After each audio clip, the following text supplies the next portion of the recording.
একটা উত্তাল ঝড় উঠেছে আমাদের অন্তর্বর্তী সরকারের ভেতরে এবং বাহিরে। রাজনৈতিক দলগুলোর প্রতি ওনাদের যে আচরণ, আবার রাজনৈতিক দলগুলো সরকারের প্রতি যে আচরণ, সেখান থেকে এই কনফ্লিক্ট আসছে। এখানে যেখান থেকে বিএনপি মূল বেঁকে গেছিল ইশরাক ইস্যুর পাশাপাশি গণমাধ্যমের বক্তব্য, বিএনপি নেতাদের বক্তব্য যে তারা গত এক সপ্তাহ যাবৎ ডক্টর ইউনূসের সাথে সাক্ষাতের চেষ্টা করছিলেন, কিন্তু তারা শিডিউল পাননি। কিন্তু এনসিপির নাহিদ বিকালবেলা ফোন দিয়া সন্ধ্যার মধ্যে বৈঠক করে ফেলছে। এই জিনিসগুলোতে ডক্টর মোহাম্মদ ইউনূসের, তিনি তো নিরপেক্ষ, তিনি এনসিপির কোন রাজনৈতিক নেতা না, তো তিনি এই যে স্বজনপ্রীতিটা করেন, এটা বিএনপির কাছে সবচেয়ে বড় একটা কনফ্লিক্ট, যে তিনি এনসিপিকে পৃষ্ঠপোষকতা করছেন। এটা রাজনৈতিক দল হিসাবে বিএনপি যেখানে এক সপ্তাহ শিডিউল পায় না, সেখানে এনসিপি ঘন্টা ব্যবধানে ফোন দিয়া তারা শিডিউল নিতে পারে। এরকম অনেক জিনিসে অভিমান ক্ষোভের দানা বাঁধছে। এর পাশাপাশি মাস্টারমাইন্ড ইস্যু সহ শুরু করে ছাত্রদের দলকে, রাজনৈতিক দলটা তৈরি করানো অনেক ইস্যুতে ডক্টর মোহাম্মদ ইউনূস তিনি বিতর্কিত, এটা অস্বীকার করার সুযোগ নেই।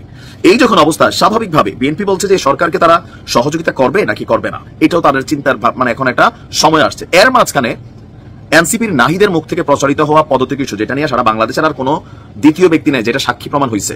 যাই হোক, এই ঘটনার পর আজকে আমি যখন নিউজটি করছি, কয়েকটা দলের সাথে বৈঠক হয়েছে, ব্রিফিং হচ্ছে। এর মাঝখানে গুরুত্বপূর্ণ অংশ হচ্ছে উপদেষ্টা পরিষদের সাথে রুদ্ধদ্বার একটা বৈঠক করেছেন। সেই বৈঠক থেকে ডক্টর মোহাম্মদ ইউনূস যে আওয়াজ দিচ্ছেন, এই আওয়াজটা আসলে কতটুকু কাজে লাগবে সেটাও প্রশ্নবিদ্ধ। কারণ পদত্যাগ ইস্যুতে সারা বাংলাদেশের মধ্যে একটা শ্রেণী ভাবছিল সবাই ডক্টর ইউনূসের হাতে পায়ে ধরবে, ওনাকে রাখতে চাইবে, কিন্তু বিষয় আসলে তা ঘটে নাই। বিএনপি ডাইরেক্ট বলছে, ভাই যদি আপনি না থাকেন আমরা বলি না আপনি চলে যান, তারপর যদি আপনি চলেই যান আমরা বিকল্প খুঁজে নিব। এবং কি এটা নিয়ে আজ থেকে বড় কোনো কিছু আর রিঅ্যাকশন ঘটে নাই। তো দিন শেষে আমরা একটু আগে উপদেষ্টা পরিষদের যে বিবৃতি দেখলাম, সেখানে বলা হয়েছে অন্তর্বর্তী সরকার পদত্যাগ করবে না, মানে ডক্টর ইউনূস পদত্যাগ করবে না। সেটা আমরা প্রথম থেকে জানি, তিনি পদত্যাগ করবেন না। তবে এখানে আরেকটা বল নিক্ষেপ করা হয়েছে, তবে এই বলটাও খুব বেশি কাজে লাগবে আমার মনে হয় না। কেননা বরাবরই আমি আমার ভিডিওগুলোতে একটা কথা বলি, সাধারণ ছাত্র জনতা, সাধারণ জনগণ বলতে এই দেশে কোনো শব্দ নাই। আপনাকে বলতে হবে এটাকে বিএনপির জনতা না আওয়ামী জনতা, না ডক্টর ইউনূসের জনতা, না এনসিপির জনতা, না জাতীয় পার্টি জামাতের জনতা। সাধারণ বলতে এখানে কেউই নাই। এই শব্দগুলো রাজনৈতিক নেতারা তাদের স্বার্থে ব্যবহার করে। যেমন আওয়ামী লীগ বলতো তার সাথে 18 কোটি জনগণ আছে, এনসিপি বলে 18 কোটি জনগণ আছে।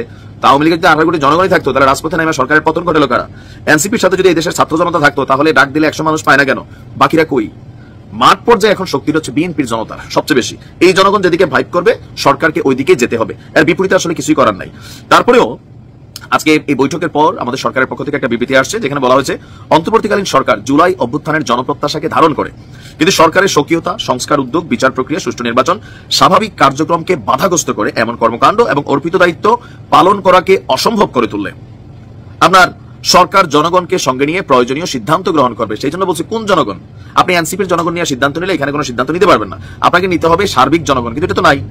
এখন বাধাগ্রস্ত কারা করতেছে? বিএনপি তো সুষ্ঠু নির্বাচন চাচ্ছে, একটা তারিখ চাচ্ছে, যে আপনি ঘোষণা করে দেন যে জুন মাসের এত তারিখ নির্বাচন, অথবা জানুয়ারি, অথবা মার্চ, অথবা একটা সুনির্দিষ্ট তারিখ, যে এই মাসের এই তারিখে নির্বাচনের কথা ভাবছে, হয়তো করতে গিয়ে এক সপ্তাহ সামনে হবে বা পিছনে হবে। যেখানে নির্বাচন কমিশন বলছে তারা ডিসেম্বরে নির্বাচনের প্রস্তুতি নিচ্ছে, এই জায়গা থেকে বিএনপির বক্তব্য যে নির্বাচনের একটা সুনির্দিষ্ট রোড ম্যাপ দেন, কিন্তু সরকার বড় সংস্কার, ছোট সংস্কার, এই বিষয়গুলোতে বিষয়টা কিন্তু ক্লিয়ার করছে না।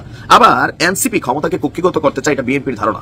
উপদেষ্টা আসিফ সহ এই যে আজকে আবার নাহিদ বলল যে আসিফ মাহফুজের সাথে এনসিপির সম্পর্ক নাই, এই ধরনের হাস্যকর কথার জন্য আওয়ামী লীগে প্রতিদিন টেলিভিশনের সামনে বসে মিথ্যা বলার জন্য যিনি নোবেলের মোটামুটি স্বীকৃতি পাইতে যাচ্ছিলেন, হাসান মাহমুদ, নাহিদের অবস্থান অনেকটা এরকম হয়ে গেছে, যে মানুষের ভোদাই ভাবার যে মেন্টালিটিটা, সেখান থেকে ওরা বের হতে পারছেন না। এই ধরনের এখন সরকারের কর্মকাণ্ডকে কারা বাধাগ্রস্ত করতেছে? আমার কাছে তো দেখি না যে বিএনপি বাধাগ্রস্ত করে। বলবেন যে তুই বিএনপির পেইড এজেন্ট নাকি? এখন দেখেন বিষয়গুলো হচ্ছে যে বিভিন্ন দাবি দেওয়া মানুষ রাস্তায় নিয়ে নামতেছে। কেন? যে এই দাবি দেওয়ার খেলাটাই, সরকারটাই দাবি দেওয়ার রাজপথ থেকে উঠে আসছে। এনসিপি যে কোনো দাবি দেওয়া করলে হয়ে যায়। এখন এই বিষয়গুলো নিয়ে কনফ্লিক্ট তৈরি হয়েছে সরকারের মধ্যে, রাজনৈতিক দলগুলোর সাথে, জুলাই বৈষম্য বিরোধীদের মধ্যে এখানে বিভাজন হয়ে গেছে। ইনকিলাব মঞ্চ, জুলাই বৈষম্য বিরোধী আন্দোলনের একাংশের নেতারা মনে করছেন এনসিপি জুলাইকে কুক্ষিগত করে ফেলছে, তারা এটার ফায়দা নিচ্ছে, এটার ফল টল খাচ্ছে।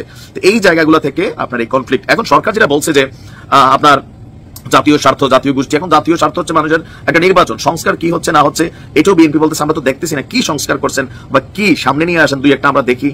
সরকার সেটাও দেখাইতে পারতেছে না, বলতেছে ছোট সংস্কার, বড় সংস্কার। তো সবকিছু মিলিয়ে ডক্টর মোহাম্মদ ইউনূস যে লানা দিচ্ছেন আরেকটা, জনতাকে সাথে নিয়ে সিদ্ধান্ত নিবে। আমার প্রশ্নটা আর কি, যে মানে এই ছাত্র জনতা কারা, মানে কোন দলের সমর্থিত? জামাত, এনসিপি একটা টিম ওইটার, নাকি বিএনপির? আওয়ামী লীগের জনগণ তো এই মুহূর্তে খারি, যারা মাইর খায়, রাস্তাঘাটে দেখলে এদেরকে পাবলিক মারে, আবার এদেরকে স্বৈরাচারের দোষর বলে পিটানো হয়, জেলে ঢুকাই দেওয়া হয়। তাহলে কারা, তাদেরকে নিয়ে ডক্টর মোহাম্মদ ইউনূস সিদ্ধান্ত নেবেন? এই যে বক্তব্যটাও আসছে সামনে, এটাও একটা পদত্যাগ টাইপের একটা শব্দ হলো, যে জাতিকে আরেকটা ধরেন মানে কি বলা হয় যে চিপাই নিয়ে যাওয়া। আর এটা বিশেষ করে বিএনপির জন্য এই শব্দটা সরাসরি উল্লেখ না করলেও যে বাধাগ্রস্ত করলে এনসিপি বরাবর বলতেছে যে ভাই বিএনপি খালি সরকারের ডিস্টার্ব করতেছে, বিএনপি নির্বাচন করতেছে, বিএনপি এটা করতেছে, বিএনপি সেটা করতেছে, আমরা কিছু করতেছি না, সরকারের যত ডিস্টার্ব বিএনপি করে।